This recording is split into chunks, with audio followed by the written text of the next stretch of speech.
This is one of the rarest motorcycles we have ever owned.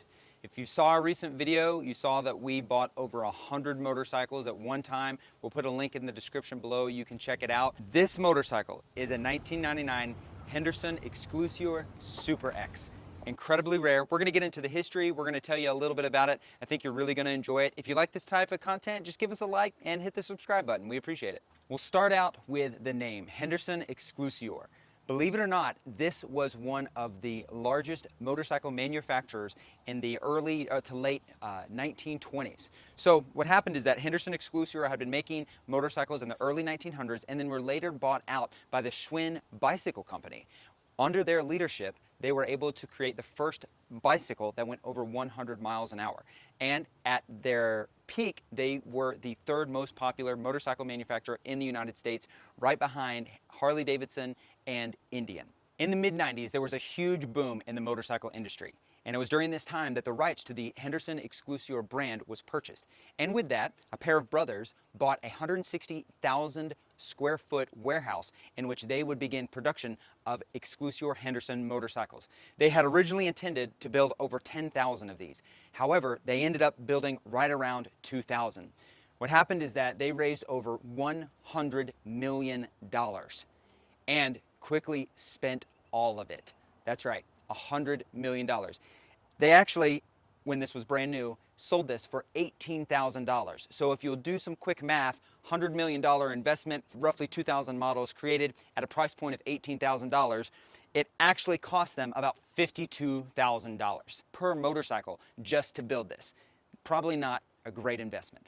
What makes this a little bit sadder is the fact that the state of Minnesota was one of the largest investors in this motorcycle brand revival. First thing I want to put out on this motorcycle, and it might be my favorite part, is this Springer front end. Now, if you've been motorcycling for a while, you know that a Springer front end is actually probably an ancient piece of technology, but there is no denying that this front end looks absolutely beautiful. You can see the tube of the fork go down there through the front fender. There's a trailing link behind. Probably does not perform nearly as good as a modern suspension, but you are not going to find a cooler front suspension on any modern motorcycle. During the 90s, many motorcycle manufacturers, if they were doing a exclusive build or maybe their own custom build, they were more than likely buying their engines from Harley-Davidson or some other manufacturer, but not Henderson. What they did is they actually created their own 90-degree V-twin, and it displaced about 1400 cc. Sadly, despite its beauty, and it is a beautiful motor, it only made about 65 horsepower and about 70 foot-pounds of torque. It definitely looks the part, but slightly lacking in the power department. Something else that makes this motorcycle very, very special is the design of this tank. If you'll see towards the bottom, there's actually cutouts to make room for the cylinder head of the engine. This goes to show the great care and craftsmanship that went into making this motorcycle truly special and truly unique. Dimensionally speaking, this is about the size of a Harley Softail.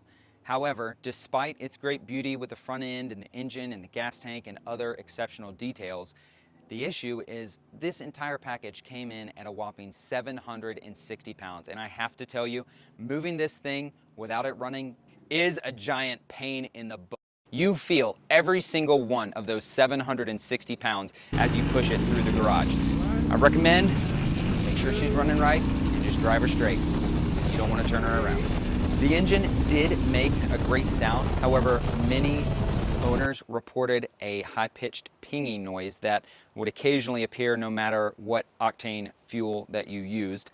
Unfortunately, these are just some of the quirks and features that you might experience buying a very custom and unique motorcycle.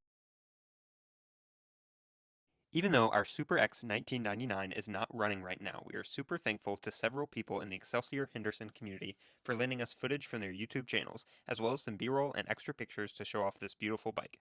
I want to give an extra thank you to Grandpa Grumpy Pants for emailing me some useful facts I had not known and for making sure I did right by Excelsior-Henderson. Through conversing with Grandpa Grumpy Pants, I was able to glean into the community a bit and see the loyalty, honor, and pride they have in the Excelsior-Henderson brand.